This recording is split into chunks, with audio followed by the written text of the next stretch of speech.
पुरी के पास में एक स्थान है, वहां पर लाल जी का एक बड़ा मंगल स्वरूप विराजमान है। उनको कहते हैं क्षीर चोरा गोपीनाथ। उनकी बड़ी मंगलमयी कथा है। क्षीर चोरा गोपीनाथ, वैसे उनका एक मंदिर जगन्नाथ जी के परिसर में भी है। अभी पहले जब मैं गया था व्यवस्था देखने दिसंबर में, तो वहां बैठ करके गोपी गीत का पाठ भी करके आया श्री गोपीनाथ जी के मंदिर में। उनकी कथा बड़ी अद्भुत, वो कैसे भक्त परायण है। क्षीर चोरा गोपीनाथ प्रभु जो हैं, ये बहुत प्राचीन ठाकुर जी हैं, त्रेता युग के ठाकुर जी हैं। और इनका निर्माण, इनका स्वरूप निर्माण श्री रघुनाथ जी ने किया। बहुत ध्यान से सुनिएगा। जब दंडकारण्य वन में श्री रघुनाथ जी किशोरी जी निवास कर रहे थे, तो ऐसा भाव कहीं कहीं प्रस्तुत है कि ठाकुर जी थोड़ा उस क्षेत्र की ओर भी गए। शायद बालेश्वर में मंदिर है क्षीर चोरा गोपीनाथ जी का। तो वहां किशोरी जी के मन की एक भावना प्रकट हुई कि हे रघुनाथ जी, हमें आपकी द्वापर युग के स्वरूप का दर्शन करना है। द्वापर में आप कैसे बनकर के आओगे, हमें वह रूप देखना है। तो रघुनाथ जी ने कहा कि देखो देवी, कभी समय होगा तो मैं आपको वो स्वरूप जरूर दिखाऊंगा। तो दंडकारण्य में निवास करते हुए लाल जी, श्री रघुनाथ जी एक गुफा में जाते थे, और गुफा में एक शिला उन्होंने देखी। उस शिला को देख करके सोचे कि चलो अब हम एक किसी दिन बढ़िया सुंदर अपने द्वापर युग की कृष्ण प्रतिमा को बना करके श्री किशोरी जी को दर्शन कराएंगे। और श्री रघुनाथ जी रोज जाते और अपने बाण के नुकीले भाग से उस पत्थर पर कलाकृति करते, और कलाकृति करते करते कभी केश बना रहे हैं, कभी नेत्र बनाते, कभी नासिका बनाते, ओष्ठ बनाते, मुखमंडल बनाते। इस प्रकार अपने संपूर्ण रूप का वहां पर स्वरूप विद्यमान करने लगे रघुनाथ जी। स्वरूप को बनाते बनाते ठाकुर जी रोज एक आध घंटा बैठ करके अपना स्वरूप निर्माण करते और फिर वन की ओर चले जाते, फिर से अपनी लीला में लग जाते। एक दिन किशोरी जी ने देखा रोज रघुनाथ जी एक गुफा में जाते हैं और वहां जाकर के बहुत देर निवास करते हैं। वहां गुफा में क्या है ऐसा? तो राम जी आज जैसे वन में गए तो किशोरी जी उस गुफा में प्रवेश कर गई। गुफा में जाकर के देखा तो झाड़ फूस एक शिला के ऊपर रखी हुई थी। किशोरी जी ने जैसे ही उसको दूर किया तो ठाकुर जी का एक बड़ा मंगलमय स्वरूप, जिसमें अभी हाथ भी अधूरे थे, पैर भी अधूरे थे, वंशी हाथ में लगी थी। ऐसा मधुर स्वरूप उसको देखकर के श्री किशोरी जी आनंद विभोर हो गए। किशोरी जी के मन में भाव आया, इतना सुंदर विग्रह मैंने पहले कभी नहीं देखा, इनकी पूजा करनी चाहिए। तुरंत पुष्प इकट्ठे किए, पुष्पों की माला बनाई, तुलसी आदि अर्पित करके और उस मूर्ति पर माला चढ़ा करके वहां चरणों में प्रणाम किया। रघुनाथ जी शायद रोज इन्हीं की अर्चना करते होंगे। रघुनाथ जी इतने में ही आए, आकर के उन्होंने देखा और किशोरी जी से कहा, किशोरी जी ये आपने क्या किया? बोले, अरे देखिए ना प्रभु, कितनी सुंदर प्रतिमा है, कितना सुंदर स्वरूप है, कितना सुंदर मुखमंडल है। ऐसा लगता है मानो जैसे अत्यंत कोमल कोई ठाकुर जी का विग्रह है। ये कौन से ठाकुर जी हैं? रघुनाथ जी कहने लगे, ये हमारे द्वापर युग का स्वरूप है। आपकी इच्छा थी ना कि आपको द्वापर युग का स्वरूप देखना है, तो मैं अपने हाथों से निर्माण कर रहा था। लेकिन अभी आपको ये सब माला आदि अर्पित नहीं करनी थी, अभी तो ये स्वरूप अधूरा है। किशोरी जी बोली, तो फिर माला आदि अर्पित करने से क्या हुआ? ये हटा करके आप अपने कार्य को पूरा कीजिए, मुझे पूरा स्वरूप दिखाइए। इनकी प्राण प्रतिष्ठा थोड़ी हुई है, ये तो केवल अभी शिला के स्वरूप में ही है। श्री चैतन्य महाप्रभु के दादा गुरुदेव, वे एक बार जगन्नाथ यात्रा पर गए थे। गोवर्धन में निवास करते थे। गोवर्धन से जगन्नाथ यात्रा पर गए तो मध्य में ही गोपीनाथ जी का मंदिर पड़ा। गोपीनाथ जी का जैसे ही उन्होंने दर्शन किया और गोपीनाथ जी के प्रादुर्भाव की जब उन्होंने कथा सुनी, तो श्री माधवेंद्र पुरीदास इतने भाव उन्मुक्त हो गए कि नृत्य करने लगे, आनंद विभोर हो गए। आज भी श्री गोपीनाथ जी के रात्रि शयन भोग में 12 कुल्हड़ खीर के आते हैं, जिनको श्री गोपीनाथ जी भोग लगाते हैं। मधुराति मधुर वे ठाकुर जी का खीर भोग लगता है रात्रि में शयन के समय। और फिर वो खीर भोग जिनके द्वारा सेवा करवाई जाती है उनको वितरित कर दिया जाता है। माधवेंद्रपुरी दास जी ने दर्शन किया, खूब नृत्य किया, खूब आनंद किया, भाव विभोर हो गए ठाकुर जी का दर्शन करके। सुबह से भूखे प्यासे थे, कई दिनों से गोवर्धन से पैदल यात्रा पर थे जगन्नाथपुरी की। जहां मिल जाता था, कुछ प्राप्त हो जाता था तो पा लेते थे, नहीं तो भूखे ही रहते थे। मंदिर में पधारे तो उनका भाव था कि ठाकुर जी का मुख प्रसाद तो हमको मिलेगा। लेकिन पुजारी जी ने वो प्रसाद सारे दर्शनार्थियों में बांट दिया, जिनके द्वारा प्रसाद अर्पित किया गया उनको बांट दिया। लेकिन माधवेंद्रपुरी दास जी अकिंचन भाव से पीछे खड़े थे, उनके पास तक प्रसाद पहुंचते पहुंचते खत्म हो गया, उनको मिला ही नहीं। लेकिन श्री माधवेंद्रपुरी दास जी ने किसी भी प्रकार का कोई भाव ऐसा नहीं कहा कि हे लाल जी हम आपके यहाँ भूखे बैठे या कोई और भाव। उन्होंने तुरंत प्रणाम किया। शायद हमारे भाग्य में ठाकुर जी आपका मुख का अधरामृत नहीं होगा, इसीलिए नहीं मिला। और एक वृक्ष के नीचे बैठ करके माधवेंद्रपुरी दास रात भर कीर्तन करते रहे। पुजारी जी मंदिर बंद करके अपने घर चले गए, ठाकुर जी के सामने शयन शैया लगा दी, सब पूरा नगर सोया था। लेकिन माधवेंद्रपुरी उसी गोपीनाथ स्वरूप का मन में चिंतन करते हुए भजन कर रहे थे, कीर्तन कर रहे थे, भूखे प्यासे। जब कोई भक्त भूखा रहता है, ब्राह्मण कोई भूखा रहता है, तो ठाकुर जी की भी भूख पूर्ण होती नहीं है। वास्तव में ठाकुर जी के सामने 56 भोग अर्पित कर दिए, ठाकुर जी थोड़ा बहुत चखते हैं। वास्तव में ठाकुर जी का पेट कब भरता है? जब वो प्रसाद सब भक्तों में वितरित हो जाता है और भक्त तृप्त होकर के उसको पा लेते हैं, तब ठाकुर जी का पेट भरता है, तब ठाकुर जी का हृदय प्रसन्न होता है। यदि भोग प्रसाद ठाकुर जी के सामने अर्पित करने के बाद में किसी को ना दिया जाए, एक कोने में रखा रहे, तो यही समझना ठाकुर जी अभी भी भूखे हैं। जब वैष्णव भक्त पा लेते हैं तब ठाकुर जी का पेट भरता है। आज श्री गोपीनाथ जी शयन शैया पर लेटे, लेकिन रात भर नींद नहीं आई। कभी इधर करवट लें, कभी उधर करवट लें, रात भर बेचैनी छाई है। क्या करूं, कैसे करूं, मंदिर से बाहर कैसे जाऊं? ताला लगा करके गया है पुजारी। मेरा एक भक्त भूखा बैठा है, उसकी वजह से मेरे को भी भूख लगी है, मैं भी तृप्त नहीं हो पा रहा हूं। अतृप्ति के कारण श्री गोपीनाथ जी ने अपने पुजारी को स्वप्न दिया। स्वप्न में ठाकुर जी प्रकट हुए तो महाराज पुजारी घबरा गया, बोले लाल जी जय जय, आप कुशल तो है ना? कोई कमी तो नहीं रह गई? सेवा में कोई असुविधा तो नहीं? शयन में कोई दिक्कत तो नहीं? क्या हुआ? आप अर्धरात्रि में स्वप्न में पधारे?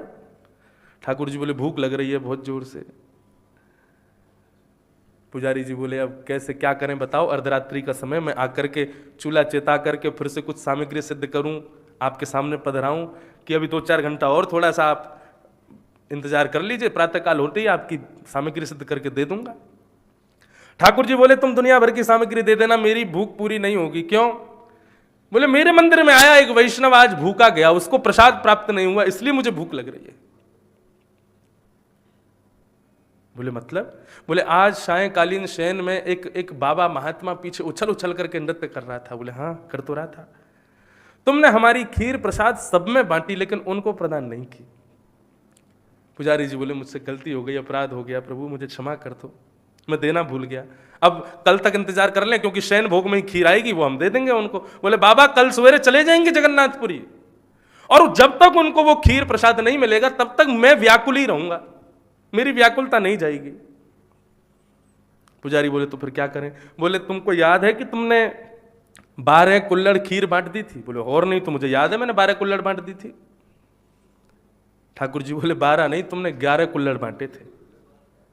तो बोले एक कुल्हड़ कहां चला गया? तो ठाकुर जी बोले एक कुल्हड़ हमने उठा करके अपनी पीताम्बरी में छुपा लिया था, क्योंकि माधवेंद्र जी को प्रसाद मिलना था। अब जल्दी आओ, हमारा दर्शन खोलो और आकर के हमारी पीताम्बरी से वो खीर वाला कुल्हड़ ले जाओ। बाबा यहीं कहीं वृक्ष के नीचे बैठे, उनको जाकर के प्रसाद दे दो, उनको प्रसाद दो के तब मैं तृप्त होऊंगा। पुरारी जी रात्रि में ही दौड़ करके गए, मंदिर खोला, जाकर के देखा तो श्री लाल जी के पीताम्बरी में ही एक कुल्हड़ रखा था छुपा हुआ। उसको पुजारी जी ने लिया। धन्य है चोराग्र कन्यम तब हम नमामि। आपको भली रघुनाथ जी बना, मैं भली सीता जी आपकी सेवा कर लें, चाहे आप कितने भी पुराने क्यों नहीं हो जाओ, लेकिन चोरी की भावना आपकी जाएगी नहीं कभी। ठाकुर जी बोले द्वापर में अपने वैष्णव ग्वाल वालों के लिए चोरी की थी, और आज अपने माधवेंद्र उस भक्त के लिए चोरी की, जाओ दे दो उसको। उन्होंने जाकर के माधवेंद्र जी को रात्रि में खोजा, रात्रि के 2, 2:30, 3 बज रहे होंगे।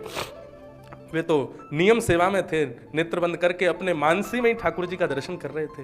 पुजारी जी ने जाकर के प्रणाम किया और कहा कि हे प्रभु आज आपको प्रसाद प्राप्त नहीं हुआ, आपके लिए खीर भोग।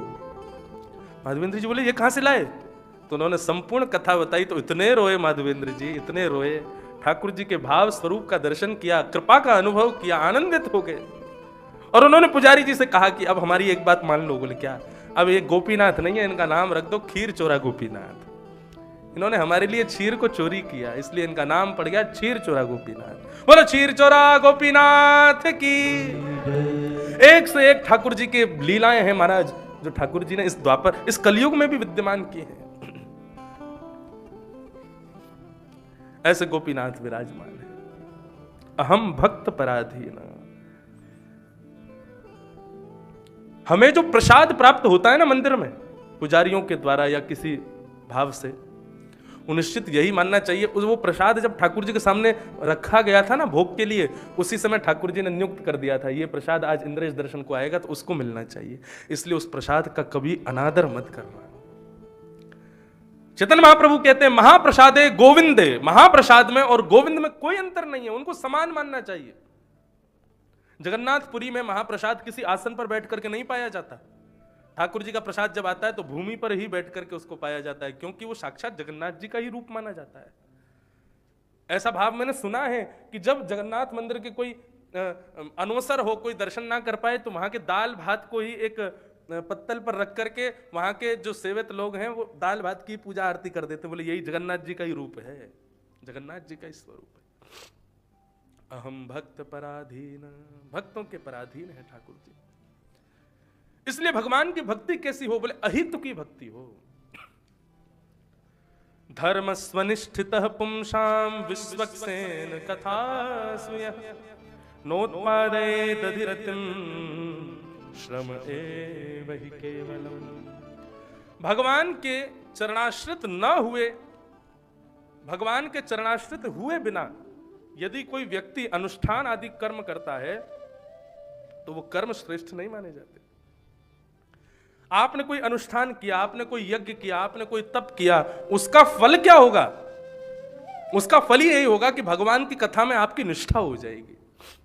आप कोई अनुष्ठान करते हैं, आप देवी का यजन करते हैं, आप बड़े बड़े यज्ञ करते हैं, लेकिन कथा में आपकी रुचि नहीं हो रही, कथा में आती आपको नींद आ रही है, झोंके लग रहे हैं और आलस से आ रहा है, तो यही समझना चाहिए हमारे द्वारा किए गए भक्ति अनुष्ठान सब व्यर्थ हो गए। ये बात मैं नहीं कह रहा हूं, श्री सूत जी महाराज कह रहे हैं। धर्म स्वनिष्ठितः पुंसाम विश्वक्सेन कथासु यः नोत्पादये दधिरतिं श्रम एव हि केवलम। यदि भगवान की कथा में रीति नहीं हुई, रति नहीं हुई, तो हमारे द्वारा किए गए जितने भी धर्म अनुष्ठान हैं सब केवल श्रम माने जाएंगे, उनका अर्थ हमें कुछ प्राप्त नहीं होगा। देवी का यजन करो, शिव जी का अभिषेक करो, खूब यज्ञ आदि करो, लेकिन उन सब के फल में भगवान की कथा में रति बढ़े तो ही समझना कि हमारे अनुष्ठान सिद्ध हुए हैं, हमारे अनुष्ठान सफल हुए हैं। इस प्रकार श्री सूत जी महाराज वर्णन कर रहे हैं 24 अवतारों का वर्णन करते हुए भागवत जी का उद्गम कैसे हुआ, भागवत जी का निर्माण कैसे हुआ, इस भाव को बताया।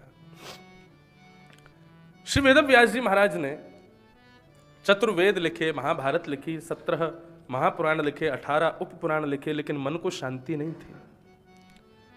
तब एक दिन अशांत भाव से बैठे थे सरस्वती नदी के तट पर बद्रीनाथ में। तब श्री नारद जी महाराज का आगमन हुआ। नारद जी ने कहा भैया कैसे दुखी बैठे हो?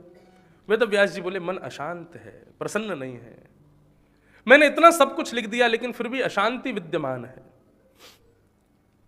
नारद जी महाराज ने कहा आपकी अशांति का कारण मुझे पता है। वेदव्यास जी बोले बताओ। नारद जी महाराज कह रहे हैं भवतानुदित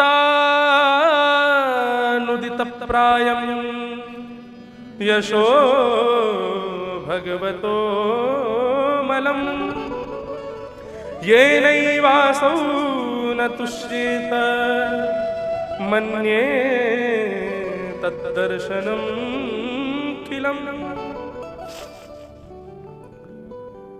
आपने इतना सब कुछ लिखा लेकिन आपने ठाकुर जी के निर्मल यश का वर्णन कहीं नहीं किया, ठाकुर जी की मधुर लीलाओं का वर्णन कहीं नहीं किया। और इन मधुर लीलाओं का वर्णन ना करने का कारण है कि आपका मन अभी भी अशांत है।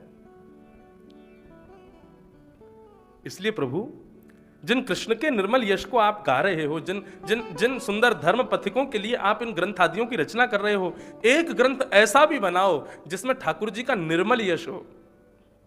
ठाकुर जी का निर्मल यश क्या है? बोले विष देने आई पूतना, लेकिन ठाकुर जी ने उसको क्या गति प्रदान करी?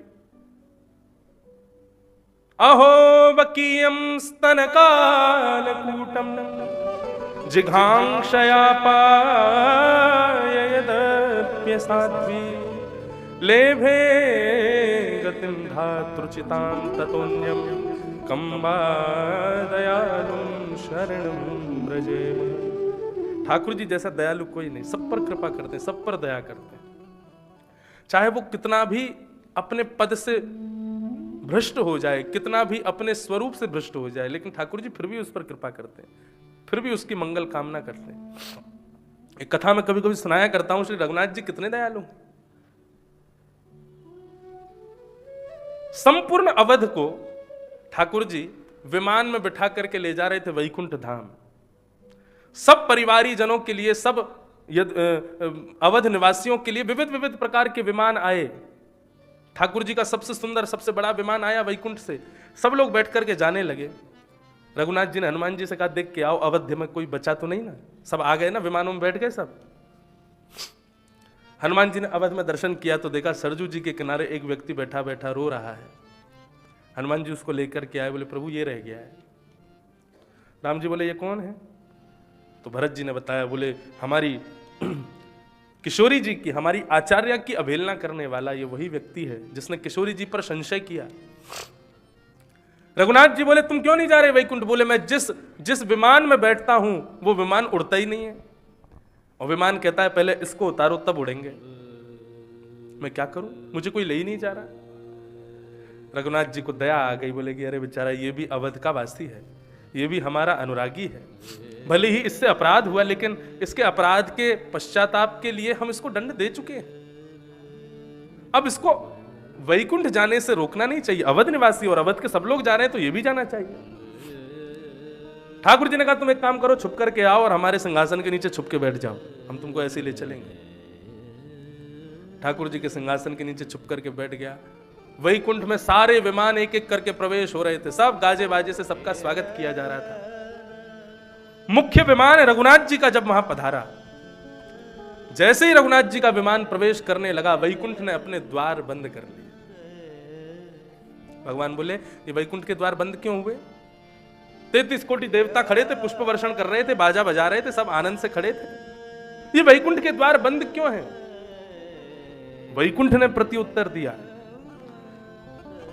कि आपके विमान में एक अनधिकारी बैठा है, उसको वैकुंठ आने का अधिकार नहीं है। जब तक आप उसका परित्याग नहीं करोगे वैकुंठ के द्वार नहीं खुलेंगे, उसको त्यागो पहले। हमारी आचार्य की अवहेलना की है उसने। किशोरी जी लक्ष्मी का स्वरूप है, लक्ष्मी आचार्य है हमारी। वो बेचारा सिंहासन के नीचे से बाहर निकल के आ गया, रुदन करने लगा। बोले प्रभु मुझे विमान लेके ही नहीं जा रहा था, मुझे तभी समझ जाना था कि वैकुंठ का अधिकारी नहीं हूं, अब मैं क्या करूं? भगवान बोले वैकुंठ में जगह नहीं मिलेगी, हम कहीं और भेज देंगे तुमको, हम पे बहुत सारे लोग हैं। इंद्र को बुलाया, इसको स्वर्ग ले जाओ। इंद्र बोला क्षमा करें प्रभु, जिसके लिए वैकुंठ के द्वार बंद हो गए हों उसके लिए स्वर्ग के द्वार कैसे खुल जाएंगे? हम इसको स्वर्ग नहीं ले जा सकते, क्षमा करें। क्योंकि हमारे स्वर्ग में प्रवेश करने वालों में भी यह नियम है, भले ही कितना भी पुण्यात्मा हो, लेकिन आचार्य अवहेलना की हो तो उसको स्वर्ग में भी प्रवेश नहीं है। स्वर्ग में भी प्रवेश नहीं मिला तो ब्रह्मा जी से कहा ब्रह्मलोक ले जाओ इसको। ब्रह्मा जी कहने लगे, बोले महाराज मैं अपने पद से इस्तीफा दे दूंगा, लेकिन आचार्य की अवहेलना करने वाले को ब्रह्मलोक भी नहीं लेके जाऊंगा। शिवलोक भेजने का प्रारूप बनाया रघुनाथ जी ने। शंकर जी से कहा आप इसको वहीं ले जाओ, भूतों की सेवा कर लेगा, कैलाश में बैठा। भगवान बोले हाँ दे दो इसको, त्रिशूल गाड़ दूंगा, इसको मार दूंगा जान से। इसने आचार्य अवहेलना की कैसे? सब ने मना कर दिया, सारे लोगों से वर्जित हो गया महाराज। तब भैंसा पे बैठे थे यमराज जी, एकमात्र लोक बचा है बस। वो रघुनाथ जी की ओर देखने लगा, बोले प्रभु इससे अच्छा तुम अयोध्या में सरजू जी के किनारे ही बैठा रहता, कम से कम अब नरक जाना पड़ेगा मुझे। भगवान बोले हम यमराज को कह देंगे, वो तुमको दिक्कत नहीं दिया करेगा, वो तुमको कोई भी कष्ट नहीं देगा, यमदूत बन करके रह लेना, कोई दिक्कत नहीं है उसमें। यमराज जी को जैसे ही कहा कि इसको लेकर के जाओ, तो यमराज जी बोले महाराज पापियों का प्रवेश है नरक में, लेकिन आचार्य अवहेलना करने वाला तो महापापी है, महापापी को नरक में भी प्रवेश नहीं। सबने मना कर दिया। तब रघुनाथ जी पूछने लगे, बोले भैया तो फिर इसको भेजें कहां?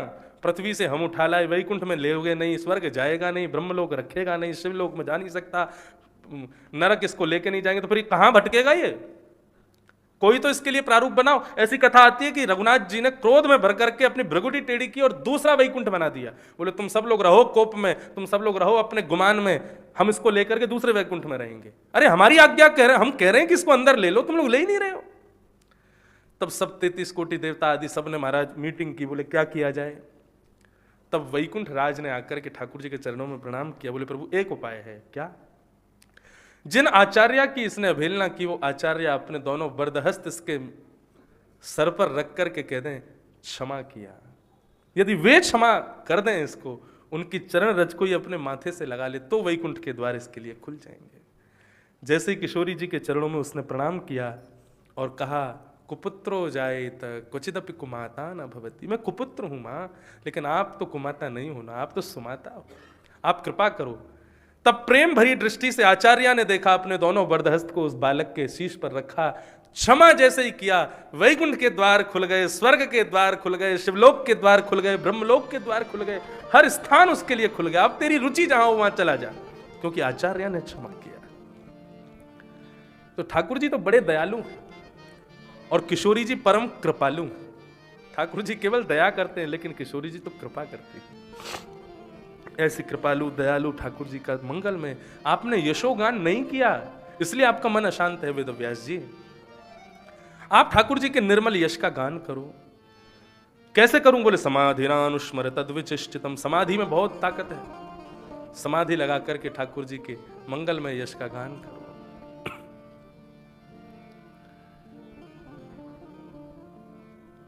कहा प्रकाश सोम सूरज को, जो मेरे गोकुल चंद्र को। कहा प्रकाश सोम सूरज को, जो मेरे गोकुल चंद्र को। विमल जस वृंदावन के चंद्र को, विमल यश वृंदावन के चंद्र, विमल यश वृंदावन के चंद्र को, विमल यश। नारद जी महाराज कह रहे हैं, बोले प्रभु आपने ठाकुर जी का खूब सुंदर चरित्र गान किया है। आपने महाभारत में एक श्रेष्ठ ज्ञानी के रूप में कृष्ण को बताया। आपने अन्य अन्य पुराणों में खूब सुंदर भाव रखे हैं, लेकिन ठाकुर जी का विमल यश निर्मल यश ये कहां लिखा आपने? ठाकुर जी का विमल यश क्या है, निर्मल यश क्या है? वत्सान मुंचन क्वचित समय क्रोश संजात हास, ये कहां लिखा आपने कि ठाकुर जी जिस घर से माखन नहीं मिलता तो उस घर में गैया तो होने से पहले बछड़ा खोल के भाग जाते हैं, वो परब्रह्म। यहां ब्रजमंडल में ऐसी ऐसी लीला कर रहे हैं। छचिया भरी छाछ पे नाच नचायो। गोपियां कहती हैं लाला माखन खाएगा? बोले हाँ खाऊंगा। बोले पहले ठुमुक ठुमुक करके नृत्य करके देखा। तो ठाकुर जी नन्हे से माखन के लिए ठाकुर जी ठुमुक ठुमुक करके नृत्य करते हैं। गोपियां कहती हैं लाला माखन खाएगा? बोले हाँ खाऊंगा। बोले पहले बंदर की तरह करके देखा, बंदर कैसे करे? तो नन्हे से बाल कृष्ण बंदर की आकृति बना लेते हैं और बंदर की तरह लीला करते हैं। ये यश आपने कहां लिखा वेदव्यास जी? ब्रज गोपियों के ब्रज गोपों की रक्षा के लिए अपनी एकन्नी उंगली पर गिरिराज पर्वत धारण किया, ये यश कहां लिखा आपने? कालिया नाग से बचाया, दावाग्नि का पान किया, इस प्रकार की मधुर मधुर लीलाओं का वर्णन आपने कहां किया है? शोभित कर नवनीत लिए, घुटुरुन चलत रेणु तन मंडित गो रोचन तिलक किए, ये यश आपने कहां लिखा है प्रभु? ठाकुर जी की ब्रज लीला, ठाकुर जी की प्रेम लीला, ठाकुर जी की भाव लीला, इनका जब तक वर्णन नहीं करोगे मन अशांति रहेगा आपका, उसका वर्णन करो। विमल यश वृंदावन के चंद्र को, विमल यश वृंदावन उड़ीसा के एक गांव में ब्रज यात्रा का भाव उत्पन्न हुआ। बहुत ध्यान से सुनिएगा। सब लोग, गांव के लोग वृंदावन आने लगे। केवल पुरुष लोग आ रहे थे, क्योंकि प्राचीन काल में इतनी व्यवस्थाएं सुविधाएं नहीं थी। तो बैलगाड़ियों में बैठ करके सब लोग रुकते 1-1.5 महीना में वृंदावन पहुंचे। पूरे ब्रज का भ्रमण करते वृंदावन में एक ठाकुर जी का, गोपाल जी का एक मंदिर था। उस मंदिर में वो यात्रा रुकी, 20-25 लोग थे। उस मंदिर के प्रांगण में सब बैठे थे, तो एक उनमें वयोवृद्ध था। उस वयोवृद्ध की एक युवा बालक बड़ी सेवा करता था, उसको उठा करके ले जाना, उसके लिए भोजन ले आना, उसको सब व्यवस्थित करना। तो वो उस बालक से बड़े प्रसन्न हुए। आज यात्रा पूर्ण हो रही थी, तो फिर उस वयोवृद्ध ने कहा कि भैया तुमने हमारी बहुत सेवा करी, हम तुमको कुछ देना चाहते हैं। क्या देना चाहते हो? बोले वापस अपने गांव चलेंगे ना, तो हम अपनी नातनी का ब्याह तुमसे करा देंगे। तुम जैसा सुयोग वर हमारी नातनी को कहीं नहीं मिलेगा। वो भी प्रसन्न हो गया, चलो हमारा ब्याह है जाएगा, इससे बढ़िया और क्या है। लौट करके वापस आए।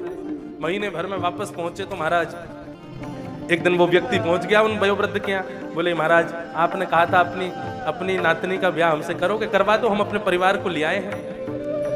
अब परिवार के स्वरूप देख करके, परिवार के बड़े बुजुर्गों की ऐसी स्थिति देख करके उसने सोचा, अरे भाई ये लोग तो हमारे सम नहीं है, इनके यहाँ तो ज्यादा धनवान तो दिखते नहीं है, हमारी बेटी दुखी रहेगी। और इस भावना के कारण उन्होंने कहा तुम कौन सी बात कर रहे हो? बोले आपने वृंदावन में मुझे वचन दिया था कि आप अपनी नातनी का ब्याह मुझसे करोगे, अब कर दीजिए। वयोवृद्ध ने कहा हमने तो ऐसी कोई बात कही नहीं। हमने कहा कोई प्रमाण है तुम्हारे पास? पंच बुलाए गए महाराज। पंचों के बीच में बात उत्पन्न हुई। उस युवा ने कहा कि इन्होंने मुझसे कहा था कि तुमने मेरी बहुत सेवा की है, तो हम अपनी नातनी का ब्याह तुमसे करेंगे। अब मैं कह रहा हूं कि ब्याह करा दो, तो ये मना कर रहे हैं कि मैंने तो ऐसा कुछ कहा नहीं। मुझे ब्याह की ज्यादा इच्छा नहीं है। मुझे ये बात बुरी लगी कि इन्होंने ब्रज यात्रा में मुझसे झूठ क्यों बोला, और अब ये कह रहे हैं कि मैंने ऐसी कोई बात नहीं की। पंचों ने कहा तुम क्या चाहते हो? बोले हम यही चाहते हैं कि अब इन्होंने जो बात कही है वो पूरी करें, मेरा ब्याह अपनी नातनी से करें। पंचों ने वयोवृद्ध से पूछा तुम्हारी क्या इच्छा है? बोले हमारी इच्छा ये है, ये एक प्रमाण ला करके दे दे जिसके सामने हमने इसको वचन दिया हो, हम अपनी नातनी का ब्याह कर देंगे। एक व्यक्ति अगर कह दे कि हाँ मेरे सामने ऐसा कहा था, तो मैं ब्याह कर दूंगा, ये मेरा वचन है। पंचों ने उससे कहा, बोले भैया तुम्हारे पास कोई प्रमाण है? किसी के सामने इन्होंने ये बात कही थी, तुमको कुछ पता है? उस व्यक्ति ने कहा हाँ मेरे पास प्रमाण है। बोले क्या प्रमाण है? बोले जिस मंदिर में बैठ करके इन्होंने मुझे वचन दिया था, वहां के गोपाल जी प्रमाण है। उनके सामने इन्होंने मुझसे कहा था कि अपनी नातनी का ब्याह मुझसे करेंगे। मैं उन गोपाल जी को लेकर के आऊंगा। गांव के लोग बोले अब गोपाल जी इसके कहने से आएंगे, ठीक है तू कर ले। वयोवृद्ध ने सोचा कि ये जाएगा वृंदावन गोपाल जी को लेने, तब तक मैं नातनी का ब्याह कर दूंगा अपनी का किसी और से। निकल पड़ा महाराज, पूर्ण विश्वास के साथ वृंदावन आया, गोपाल जी के मंदिर में पहुंचा और गोपाल जी से जाकर के कहने लगा, बोले प्रभु चलो मेरे साथ। आपने सुना है कि उन्होंने कहा था कि वे अपनी कन्या का ब्याह मुझसे करेंगे, अब आप ही जाकर के वहां पर कहिए कि हाँ आपने सुना है। दिन भर हो गया, रात भर हो गया, ठाकुर जी महाराज कुछ नहीं कहे, ना कुछ खा रहा है वो व्यक्ति, ना कुछ पी रहा है, बस बैठा बैठा रुदन कर रहा है। बोले आपको मेरा प्रमाण देना पड़ेगा कि आपके सामने उन्होंने कहा था। अर्धरात्रि का समय हुआ। ठाकुर जी बोले भाई इतना कह रहा है, इसकी बात सुनते हैं। भगवान प्रकट हो गए। बोलो क्या बात है? बोले आपके सामने उस वयोवृद्ध ने कहा था कि वो अपनी नातनी का ब्याह मुझसे कर देगा, अब वो मना कर रहा है, कह रहा है प्रमाण लेकर के आओ, आप ही प्रमाण हो, आप चलो मेरे साथ। भगवान बोला हमको ले जाना हंसी खेल समझा है तुमने, हम ऐसे चले जाएंगे क्या उठ करके? यहां से कितना दूर है उड़ीसा? 1 महीने का समय लगेगा और हम 8 बार भोजन करते हैं। एक बार भी यदि चूक रह जाए तो फिर हम खाली रह जाता है पेट। श्रीनाथ जी में नाथद द्वार में 2 बार 56 भोग लगता है। विशेष 56 भोग जब सब जगह होता है तो उस समय श्रीमद् वल्लभाचार्य जी के द्वारा सेवित सप्त ठाकुर श्रीनाथ जी में प्रकट होते हैं और सबका 56 भोग लगाया जाता है। बहुत ध्यान से सुनिएगा। श्रीनाथ जी विराजते हैं, मदन मोहन जी विराजते हैं, नवनीत प्रिया जी विराजते हैं, और जितने भी श्री वल्लभाचार्य जी महाराज के द्वारा सेवित सप्त ठाकुर हैं सब पधारते हैं। सबके मध्य में 56 भोग लगता है। खूब नगाड़े बजते हैं, सहनाइयां बजती हैं ठाकुर जी का जब भोग लगता है तो 56 भोग पूर्ण हुआ। सातों ठाकुर जी अपने अपने स्थान को प्रस्थान कर गए। गोसाई जी ठाकुर जी का श्रृंगार बढ़ा रहे थे, शयन की व्यवस्था कर रहे थे। ठाकुर जी का चेहरा लटका हुआ है। गोसाई जी बोले, लाल जी क्या हुआ? 56 भोग में स्वाद नहीं आया आज?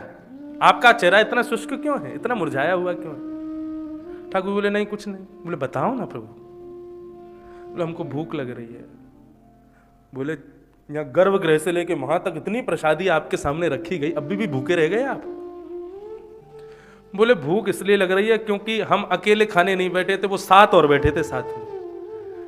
तो भाई कोई बगल में बैठा हो, उसके सामने भोजन करने में संकोच होता है ना। एक ही रोटी पाएंगे, टुकड़ा टुकड़ा करके खाएंगे, प्रेम से नेक सब्जी लेंगे, नेक मिठाई लेंगे। और अकेले पाते हैं तो ला धर दे 10 रोटी और ले तोड़े जा रहे हैं, उड़ाए जा रहे हैं। अकेले में तो प्रेम से पाता है व्यक्ति, और 10 लोग बैठे हों तो फिर थोड़ा संकोच होता है।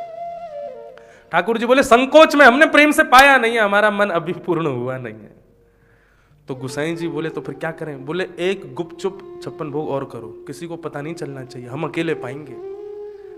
तो फिर शीतकाल का जब समय आता है तो नंगाड़े वाले जो ऊपर अटारियों पर बैठे होते हैं वो नीचे बैठाए जाते हैं, सहनाई वाले कमरे में बैठाए जाते हैं। क्यों? बोले, नंगाड़ा सहनाई बज गया तो बाकियों को पता चल जाएगा 56 भोग हो रहा है, सब आ जाएंगे खाने के लिए, इसलिए कमरे में बैठ के बजाओ, किसी को पता नहीं चलना चाहिए। और अकेले श्रीनाथ जी का 56 भोग लगता है, तब ठाकुर जी कहते हैं, हाँ अब पेट भरा। ऐसे ठाकुर जी भोजन प्रेमी और भक्त तो कह सकता है खूब तगड़े भोजन भट्ट हैं। ये जो श्री जगन्नाथ जी 15 दिन के लिए बीमार होते हैं ना, उसके पीछे एक और कारण है। साल भर एक दिन भट्टी नहीं रुकती उनकी, और महाराज दाल चावल जी रहे हैं और ये ला बोला पूरे दिन पाते ही रहते हैं।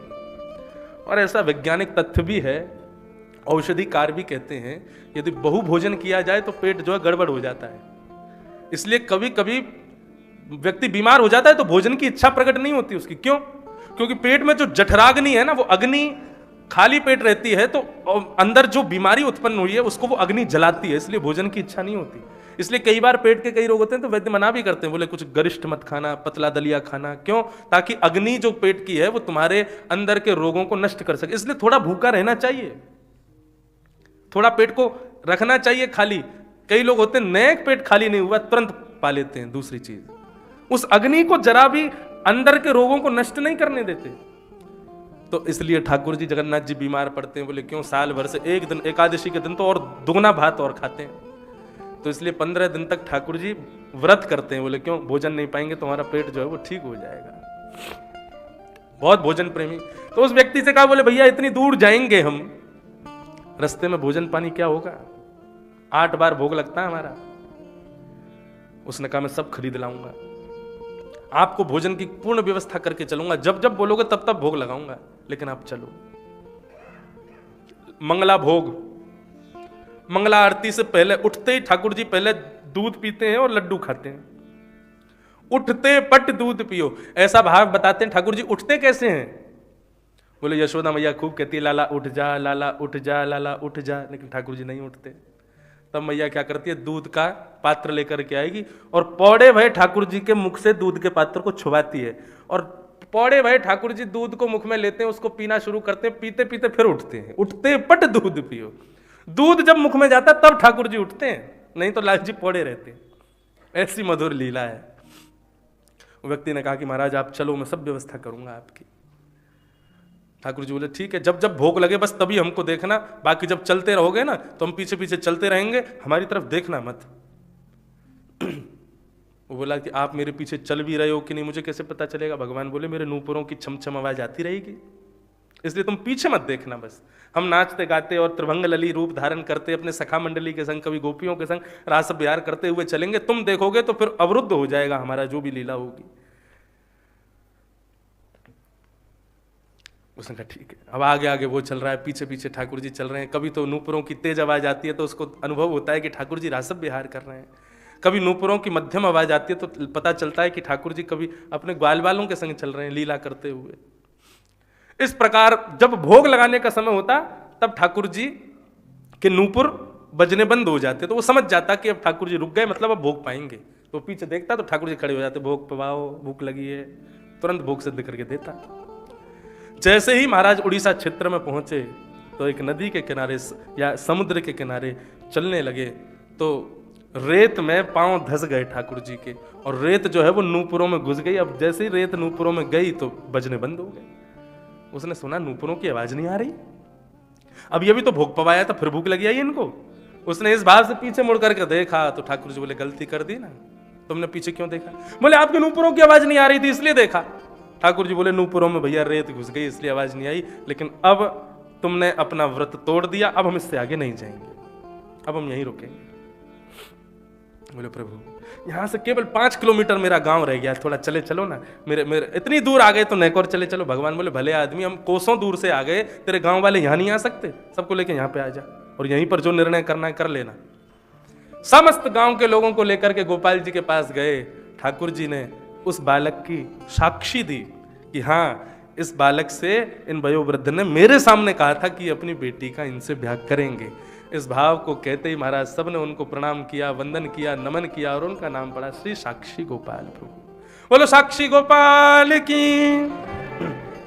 तो ये है वृंदावन के ठाकुर जी का यश। सब कहने लगे वेदव्यास जी आपने इस यश का गान किया?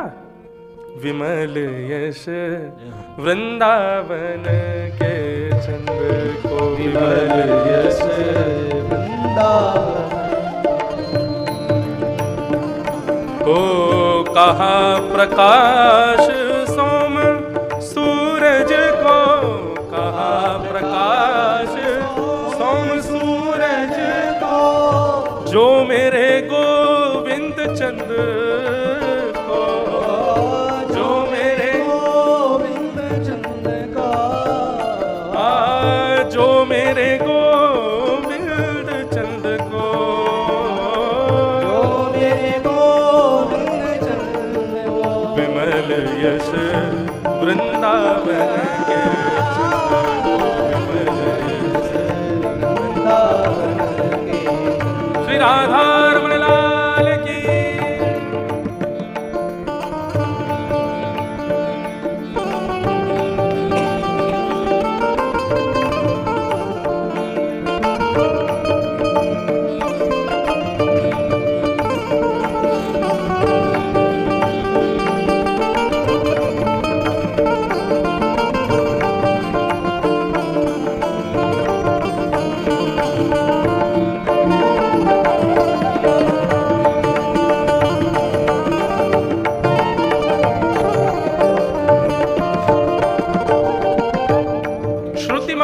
स्मृतिम अपरे नीतिम अपरे भजन्तु भवभीता, अहंतुम नंदम वृंदे यस्यालिंदे ब्रह्म वसता।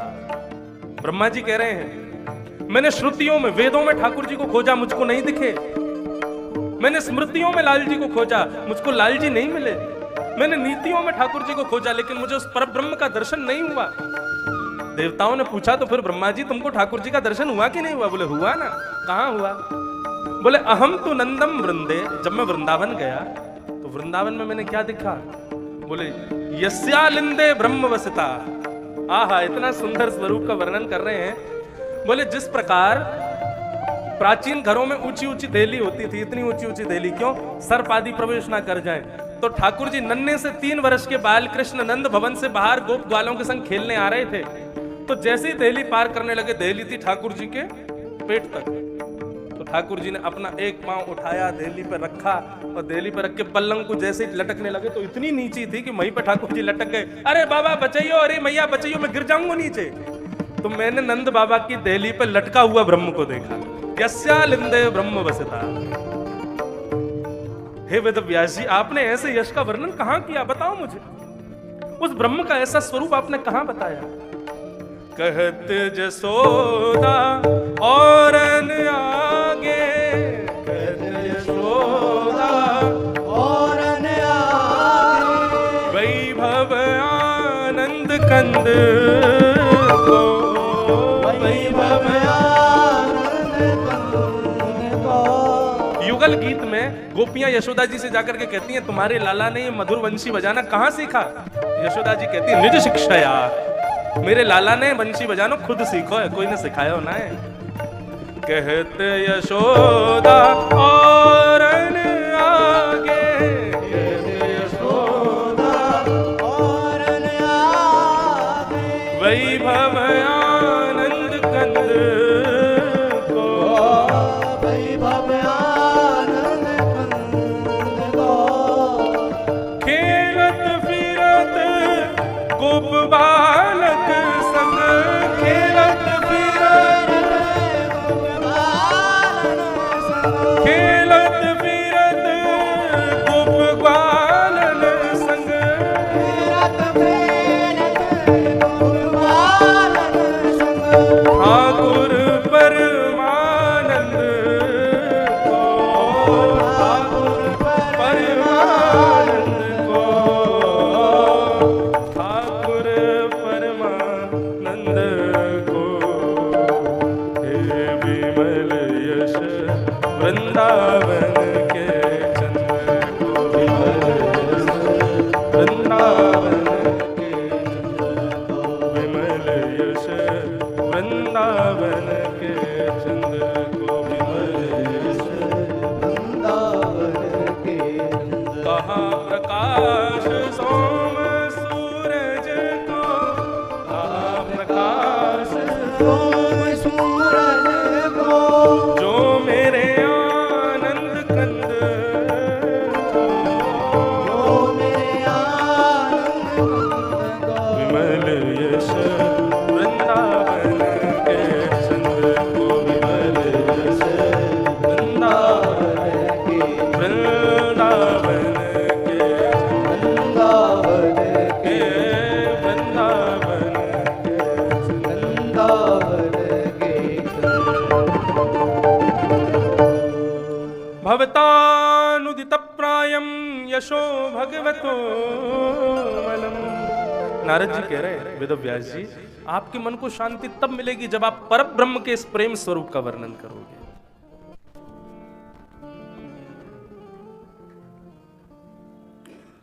विष्णु अवतार विश्व पोषण करण, सोई करे चोरी यहां अहीर घरन, निज प्रभुता विसार, प्रेम नदिया की सदा उल्टी बहे धार। अपनी प्रभुता छोड़ करके ठाकुर जी ब्रजमंडल में अहीरों के घर चोरी करते हैं, वो विष्णु, उनका ये निर्मल यश आपने कहां लिखा?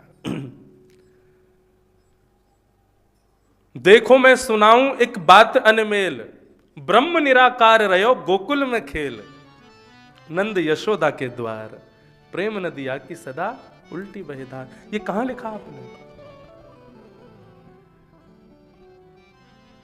जननी की गति दई पूतना को पेल, विष देने आई पाई मुक्ति ठेलम ठेल, खुले स्वर्ग के किवाड़, प्रेम नदिया की सदा उल्टी बहे धार। गोपी बनो शिव जाने काम कियो ढेर, फिर क्या है? हाँ, ठुम ठुम नाचे गौरा हंस मुंह फेर, नंदी बैल को सवार, प्रेम नदिया की सदा उल्टी बहे धार। इस प्रेम स्वरूप का आपने कहां वर्णन किया व्यास जी? आप इसका वर्णन करो। जब ऐसा वर्णन करोगे तब आपके मन को शांति मिलेगी। तब वेदव्यास जी ने पूछा, ये सब ठाकुर जी का निर्मल यश मुझे दिखेगा कैसे, मुझे उसका अनुभव कैसे होगा? बोले समाधिरानुस्मर तद विचेष्टितम, समाधि में बहुत ताकत है। कई लोग कहते हैं नेत्र बंद करते हैं, माला जपते हैं तो हमारा मन विचलित होता है। मन में सोचते क्या हो उस समय? नेत्र बंद करके माला करते समय आप विचार क्या करते हो? जितने भी हमारे पूर्वाचार्य हुए उन्होंने विधि बताई है। नेत्र बंद करके जब माला पर हम लोग नाम जप करते हैं उस समय हम ये ध्यान रखते हैं कि हमारी माला छूट ना जाए, हमारी माला पूरी हो जाए, जहां पूरी होगी वहां से उल्टी करके फिर करनी है। हमारा उधर ध्यान रहता है, इसलिए हमारे मन में कुछ ना कुछ आता ही रहता है। एक बार बंबई में कथा कर रहा था तो वहां पे एक व्यक्ति आए, बोले महाराज जी मैं नेत्र बंद करके जब ठाकुर जी का स्मरण करने बैठता हूं ना तो मुझको स्वर्ग की अप्सराएं दिखती हैं, मैं क्या करूं, मेरा भजन नहीं हो पाता। किसी को भोजन की सामग्रियां दिखती हैं, किसी को धन दौलत आदि दिखता है। ऐसे ऐसे दुर्विचार हमारे मन मानसिक रूप में प्रकट हो जाते हैं। तो इनका निधान क्या है? इनका निधान है निर्मल यश का चिंतन करो ठाकुर जी के। ठाकुर जी की किसी बाल लीला का चिंतन करके फिर नेत्र बंद करके माला जपने बैठो। जैसे कि आज ठाकुर जी वन चारण के लिए वन में जा रहे हैं। गौ